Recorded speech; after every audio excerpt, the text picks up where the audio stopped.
ಇವತ್ತಿನ ಉಪನ್ಯಾಸಕಾರರ ಮುಖ್ಯವಾದ ವಿಷಯ ಅಂತ ಹೇಳಿದರೆ ಕಲೆ ಮತ್ತು ಸಂಸ್ಕೃತಿ. ಕಲೆ ಅನ್ನೋ ಶಬ್ದಕ್ಕೆ ಎರಡು ಅರ್ಥ ಇದೆ. ಹಾಗೆಯೇ ಕಳೆ ಅನ್ನೋ ಶಬ್ದಕ್ಕೂ ಎರಡು ಅರ್ಥ ಇದೆ. ಒಂದು ಲಾ, ಇನ್ನೊಂದು ಳ. ಕಲೆ ಅನ್ನೋ ಶಬ್ದಕ್ಕೆ ಎರಡು ಅರ್ಥ ಅಂದರೆ ಮುಖದ ಮೇಲೆ ಭಾಳ ಕಲೆಯಾಗಿದೆ ಅಂತ ಇರುವುದಲ್ಲ, ಮುಖದ ಮೇಲೆ ಭಾಳ ಕಲೆ, ವಿಕಾರ. ಇನ್ನೊಂದು ಶಬ್ದ ಕಲೆ ಅರ್ಥ ಅಂದರೆ ಈ ನಮ್ಮ ಕಣ್ಣೆದುರಿಗೆ ಮಕ್ಕಳು ಏನು ನೃತ್ಯ ಮಾಡಿದ್ರಲ್ಲ, ಎಷ್ಟು ಸುಂದರವಾಗಿತ್ತು, ಅದು ಕಲೆ. ಇನ್ನೊಂದು ಶಬ್ದ ಕಳೆ. ಕಳೆಗೂ ಎರಡು ಅರ್ಥ ಇದೆ. ಹೊಲದಲ್ಲಿ ತುಂಬ ಕಳೆಯಾಗಿದೆ ಅಂತಾರೆ, ತುಂಬ ಕಳೆಯಾಗಿದೆ. ಇನ್ನೊಂದು ಮುಖದ ಮೇಲೆ ಭಾಳ ಕಳೆ ಇದೆ. ಒಂದೇ ಶಬ್ದ ಎರಡು ವಿಭಿನ್ನ ವಿರುದ್ಧ ಅರ್ಥದಲ್ಲಿ ಬಳಕೆ ಆಗ್ತಾ ಇದೆ. ಬಸವಣ್ಣನವರ ಒಂದು ವಚನ ಈಗ ನಮಗೆ ನೆನಪಾಗುತ್ತೆ. ಪ್ರಳಯ ಭೂಮಿಯೊಳೊಂದು,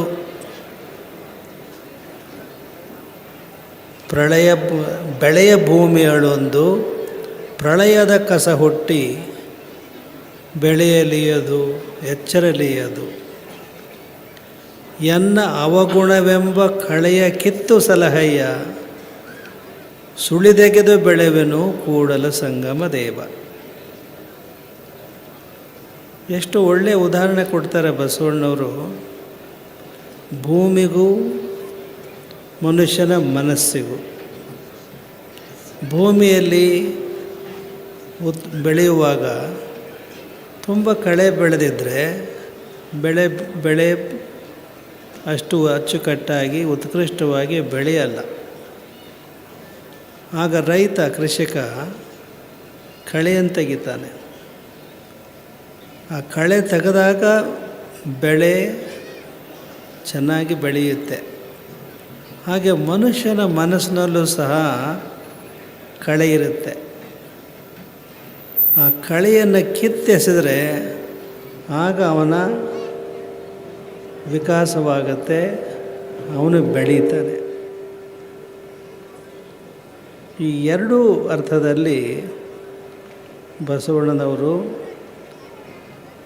ಎನ್ನ ಅವಗುಣವೆಂಬ ಕಳೆಯ ಕಿತ್ತು ಸಲಹಯ್ಯ, ಸುಳಿದೆಗೆದು ಬೆಳೆವೆನು ಅಂತ ಹೇಳ್ತಾರಲ್ಲ, ಹಾಗೆ ನಿರಂತರವಾಗಿ ಕಳೆ ಹುಟ್ಟುತ್ತಲೇ ಇರುತ್ತೆ. ಅದು ಕಳೆ ಹುಟ್ಟುತ್ತಲೇ ಇರುತ್ತೆ, ಅದನ್ನು ಕೀಳ್ತಲೇ ಇರಬೇಕು.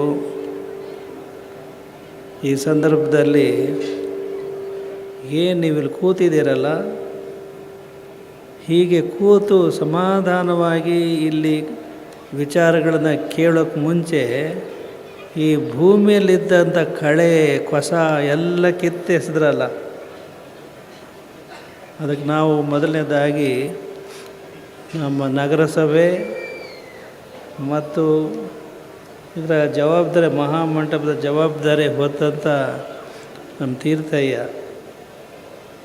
ಇವರನ್ನು ಅಭಿನಂದಿಸ್ಲಿಕ್ಕೆ ಬಯಸ್ತೇವೆ. ಎಷ್ಟು ಕಳೆ ಸಮಿತಿಯವರೆಲ್ಲರೂ, ಮಹಾಮಂಟಪದ ಸಮಿತಿಯವರು, ನಗರಸಭೆ ಎಷ್ಟು ಕಷ್ಟಪಟ್ಟು ಇಲ್ಲಿ ಮಾಡಿದ್ದಾರೆ. ನಮ್ಮ ಶಾಸಕರು ಸಂಗಮೇಶ್, ಇದೆಲ್ಲ ಒಂದು ಏನು ವ್ಯವಸ್ಥಿತ ರೂಪ ಇದಕ್ಕೆ ಸಿಕ್ತು. ಈ ಕಳೆ ಹೋಗಿದೆ, ಈಗ ಬೆಳಿಬೇಕಿದು, ಬೆಳಿಬೇಕು. ಹೇಗೆ ಬೆಳಿಬೇಕು? ನಮ್ಮ ಕೇಂದ್ರ ಸಚಿವರು ಕುಮಾರಸ್ವಾಮಿಯವರು ಆಶ್ವಾಸನೆ ಕೊಟ್ಟಿದ್ದಾರೆ. ಆ ಆಶ್ವಾಸನೆಯನ್ನು ನಮ್ಮ ಸಂಸದರಾದಂಥ ರಾಘವೇಂದ್ರ ಇದನ್ನು ಮುಂದಿನ ದಿನಮಾನಗಳಲ್ಲಿ ಇಲ್ಲಿ ಮತ್ತೆ ಕಳೆ ಸೇರಿದ ಹಾಗೆ, ಇದು ಉಜ್ವಲವಾಗಿ ಬೆಳೆಯೋ ಹಾಗೆ ಮತ್ತೆ ಇಲ್ಲಿಯ ಕಾರ್ಮಿಕರು. ನಮ್ಮ ಬಾಲ್ಯದ ನೆನಪು, ನಾವು ಶಿವಮೊಗ್ಗದ ಸರ್ಕಾರಿ ಪ್ರೌಢಶಾಲೆಯಲ್ಲಿ ಓದ್ತಾ ಇದ್ದಾಗ ಇಲ್ಲಿಗೆ ಕರ್ಕೊಂಡು ಬಂದಿದ್ದರು ಪ್ರವಾಸ. ಈಗಲೂ ನೆನಪಿದೆ ನಮಗೆ, ಕಣ್ಣಿಗೆ ಕಟ್ಟಿದಾಗಿದೆ. ಆ ಕಬ್ಬಿಣವನ್ನು ಕಾದ ಕಬ್ಬಿಣ, ಅದನ್ನು ಹೇಗೆ ಅದನ್ನು ಅವರು ಕಾಯಿಸಿ ಹದಗೊಳಿಸ್ತಾ ಇದ್ದರು. ಭಾಳ ಅದ್ಭುತವಾದಂಥ ಆವಾಗಿನ ದೃಶ್ಯ, ಮೈ ಜುಮ್ ಅಂತಕ್ಕಂಥ ದೃಶ್ಯ. ಅದು ಮತ್ತೆ ಅದು ಇಲ್ಲಿ ಕಾಣುವಂತಾಗಬೇಕು, ಮತ್ತು ಅದು ಈ ಕಾರ್ಖಾನೆ ಬೆಳೆಯುವಂತಾಗಬೇಕು. ಈ ಮಹಾಮಂಟಪಕ್ಕೆ ಭಾರತ ರತ್ನ ಸರ್ ಎಂ ವಿಶ್ವೇಶ್ವರಯ್ಯ ಅಂತ ನಾವು ಹೆಸರಿಟ್ಟಿದೆ. ಸರ್ ಎಂ ವಿಶ್ವೇಶ್ವರಯ್ಯನವರು ನಾಲ್ವಡಿ ಕೃಷ್ಣರಾಜ ಒಡೆಯವರ ಬೆಂಬಲದಿಂದ 1923ರಲ್ಲಿ ಜನವರಿ 18, ಇದೇ ತಿಂಗಳು, ಇದು 24, 18 ಒಂದು ವಾರದ ಹಿಂದೆ ಈ ಜಾಗದಲ್ಲಿ ಅವರೇನು ಮಾಡಿದರು ಮಹಾರಾಜರು, ಅದು ರಾಜಪ್ರಭುತ್ವ. ಆ ರಾಜಪ್ರಭುತ್ವದಲ್ಲಿ ಆಗಿದ್ದಂಥ ಮಹಾನ್ ಕಾರ್ಯವನ್ನು ಪ್ರಜಾಪ್ರಭುತ್ವದಲ್ಲಿ ಮುನ್ನಡೆಸ್ತಾ ಹೋದರೆ ನಿಜವಾಗಿ ದೊಡ್ಡ ದುರಂತ ಅದು. ಪ್ರಜಾಪ್ರಭುತ್ವದಲ್ಲಿ ರಾಜಪ್ರಭುತ್ವಕ್ಕಿಂತ ಪ್ರಜಾಪ್ರಭುತ್ವ ಶ್ರೇಷ್ಠ ಅಂತ ಏನು ಮನಗಾಣ್ತಾ ಇದ್ದೀವಿ, ಅದನ್ನು ನೀವು ಪ್ರಜಾಪ್ರಭುತ್ವದ ಮುಂದಾಳುಗಳು ಮತ್ತೆ ಇಲ್ಲಿಯ ಕಾರ್ಖಾನೆ ವಿಜೃಂಭಿಸಬೇಕು. ಆಗಿನ ಕಾಲಕ್ಕೆ ತಕ್ಕಂತೆ ಯಂತ್ರಗಳಿದ್ದವು, ಈಗ ಹೊಸದಾಗಿ ಆವಿಷ್ಕಾರಗಳಾಗಿದೆ. ಆ ಆವಿಷ್ಕಾರಕ್ಕೆ ಅನುಗುಣವಾಗಿ ಮತ್ತೆ ಈ ಭದ್ರಾವತಿ ಮತ್ತೆ ಇದು ಬೆಳಿಬೇಕು. ಕಾರ್ಮಿಕರಿಗೆ ಆ ಮೂಲಕ ದುಡಿತಕ್ಕಂಥ ಶಕ್ತಿಯನ್ನು ರೂಪಿಸಬೇಕು. ಹಾಗಾದಾಗ ಮಾತ್ರ ಇದು ನಮ್ಮ ದೇಶ ಉನ್ನತ ಸ್ಥಿತಿಗೆ ಬರಲಿಕ್ಕೆ ಸಾಧ್ಯ. ಕೈಗಾರಿಕೋದ್ಯಮಿಗೆ ಪ್ರಾಯಶಃ ಇವತ್ತೇನಾದರೂ ಸರ್ ಎಂ ವಿಶ್ವೇಶ್ವರಯ್ಯನವರು ಬದುಕಿದ್ದಿದ್ರೆ, ಅವರು ಕಟ್ಟಿ ಬೆಳೆದಂಥ ಈ ಕಾರ್ಖಾನೆ ಇಷ್ಟು ಇದಾಗಿದೆ ಅನ್ನೋದ್ರೆ ಪ್ರಾಯಶಃ ಅವ್ರಿಗೆ ಕೊಟ್ಟಂಥ ಭಾರತ ರತ್ನ ಅನ್ನೋ ಒಂದು ಬಿರುದು ಏನಿದೆಯಲ್ಲ, ಅದನ್ನು ಕೇಂದ್ರ ಸರ್ಕಾರಕ್ಕೆ ವಾಪಸ್ ಕಳಿಸ್ತಿದ್ರು, ಅದನ್ನು ರಿಜೆಕ್ಟ್ ಮಾಡ್ತಿದ್ರು ಅಂತ ಅನಿಸುತ್ತೆ ನನಗೆ. ನೀವು ಕೊಟ್ಟಂಥ ಭಾರತ ರತ್ನ ಏನು ಕೊಟ್ಟಿದ್ದೀರಿ, ನಾನು ಅದನ್ನು ತಿರಸ್ಕರಿಸ್ತೀನಿ, ನೀನು ವಾಪಸ್ ಕೊಡ್ತೀನಿ ಅಂತ ಹೇಳಿ ಅವರು ಸವಾಲು ಹಾಕ್ತಿದ್ರು ಅಂತ ಅನಿಸುತ್ತೆ ನಮ್ಮ ಸಂಸದರು ಹೇಳೋದು. ಇದನ್ನು ಕೇಂದ್ರದಲ್ಲಿ ನಮ್ಮ ಪ್ರಧಾನಿಯವರು ಮೋದಿಯವರು ಅವ್ರ ಗಮನಕ್ಕೂ ತಂದು ಇದನ್ನು ಯಶಸ್ವಿಯಾಗಿ ಮತ್ತೆ ಕಾರ್ಖಾನೆ ವಿಜೃಂಭಿಸಬೇಕು, ಕಾರ್ಮಿಕರು ಅವ್ರ ಬದುಕು ರೂಪುಗೊಳ್ಳಬೇಕು ಅನ್ನುವ ನಮ್ಮ ಆಶಯವನ್ನು ಸನ್ಮಾನ್ಯ ಕುಮಾರಸ್ವಾಮಿಯವರು ಇಲ್ಲಿಂದ ನಿರ್ಗಮಿಸುವ ವೇಳೆಯಲ್ಲಿ ನಾನು 100ಕ್ಕೆ 100 ಮಾಡೇ ಮಾಡ್ತೀನಿ ಅನ್ನೋ ಒಂದು ಆಶ್ವಾಸನೆಯನ್ನು ಕೊಟ್ಟಿದ್ದಾರೆ ಅಂತ ಹೇಳಿ ನಿಮ್ಮ ಗಮನಕ್ಕೆ ತರಕ್ಕೆ ಬಯಸ್ತೀನಿ. ಇನ್ನು ನಮ್ಮ ಎಡಭಾಗದಲ್ಲಿರ್ತಕ್ಕಂಥ ಯಡಿಯೂರಪ್ಪನವರು, ಇವರು ಬೋಳೆ ಬಸವ ಇದ್ದಂಗೆ. ಬೋಳೆ ಬಸವ ಅಂತ ಕೇಳಿದ್ರಲ್ಲ, ಶಿವ ಏನು ಕೇಳಿದ್ರು ಕೊಟ್ಬಿಡ್ತಾನಂತೆ, ಏನು ಕೇಳಿದ್ರು ಕೊಡ್ತಾನೆ ಶಿವ. ಒಮ್ಮೆ ಭಸ್ಮಾಸುರ ಅವನೇನೋ ಕೇಳಿದ, ನಾನು ಯಾರ ತಲೆ ಮೇಲೆ ಕೈ ಇಡ್ತೀನೋ ಅವ್ರು ಸುಟ್ಟು ಬುದಿ ಆಗಬೇಕು, ಅಂಥದ್ದೊಂದು ವರ ಕೊಡು ಅಂತ ಹೇಳಿ. ಬೋಳೆ ಶಿವ ಏನೋ ಕೊಟ್ಬಿಟ್ಟು ಆಯಿತು ಅಂತಂದು.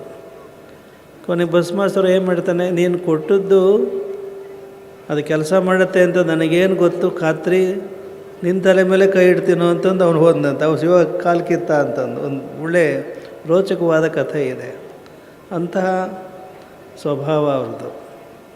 ನಮ್ಮೆಲ್ಲ ನೀರಾವರಿ ಯೋಜನೆಗಳಿಗೂ ಧಾರಾಳವಾಗಿ ಬೊಕ್ಕಸದಲ್ಲಿ ದುಡ್ಡು ಇದೆಯೋ ಇಲ್ಲೋ ಅನ್ನೋ ಲೆಕ್ಕಾಚಾರ ಹಾಕದೆ ಧಾರಾಳವಾಗಿ ಮಂಜೂರು ಮಾಡಿದಂಥ ಒಂದು ಮಹಾ ಮುಖ್ಯಮಂತ್ರಿ ಅಂತ ಹೇಳಿದರೆ ಹಿಂದಿನ ಯಡಿಯೂರಪ್ಪನವರು. ಅವರನ್ನು ಮುಖಸ್ತುತಿ ನಾವು ಮಾಡ್ತಾ ಇಲ್ಲ. ಇವತ್ತೇನಾದ್ರು ಕೆರೆಗಳು ಎಲ್ಲ ತುಂಬಿ ತುಳುಕಾಡ್ತಾ ಇದ್ದಾವೆ ಅಂದರೆ ಅವರು ನಮ್ಮ ಆಶಯಕ್ಕೆ ಅನುಗುಣವಾಗಿ ಅವರು ಮಂಜೂರಾತಿ ಮಾಡಿದ್ದು ಆ ಯೋಜನೆಗಳು ಕಾರ್ಯರೂಪಕ್ಕೆ ಬರಲಿಕ್ಕೆ ಸಾಧ್ಯವಾಗಿವೆ. ಇವತ್ತಿಗೆ ನೋಡಿ, ಈಗ ಭರಮಸಾಗರ ನೋಡಿ, ಜಗಳೂರು ನೋಡಿ, ಇಲ್ಲಿ ಸದ್ಯದರಲ್ಲೇ ಹಳೇಬೀಡಿನಲ್ಲೂ ಮತ್ತು ಇನ್ನು ಅನೇಕ ಕಡೆ ಸಾವಿರಾರು ಕೋಟಿ ರೂಪಾಯಿಗಳು ಅವರು ಮುಖ್ಯಮಂತ್ರಿಗಳಾಗಿದ್ದಾಗ ಮಂಜೂರು ಮಾಡಿದ್ದು ನಮಗಂತೂ ಬಹಳ ತುಂಬ ಅವ್ರನ್ನ ಎಷ್ಟು ನೆನೆಸ್ತೀವಿ ಸ್ಮರಿಸ್ತೀವಿ ಅಂದರೆ ಅವ್ರಿಗೆ ಆರೋಗ್ಯ ಕ್ಷೀಣಿಸ್ತಾ ಇದ್ದರೂ ಸಹ ಅವರ ಹುಮ್ಮಸ್ಸಿದೆಯಲ್ಲ, ಒಂದು ರೀತಿ ಅವರು ಸಿಂಹಕ್ಕೆ ಎಷ್ಟೇ ವಯಸ್ಸಾದರೂ ಸಹ ಅದು ಸಿಂಹ ಗರ್ಜನೆ ಅಂತೇನಿದೆಯಲ್ಲ ಅದಕ್ಕೆ ಹಾಗಿದ್ದಾರೆ.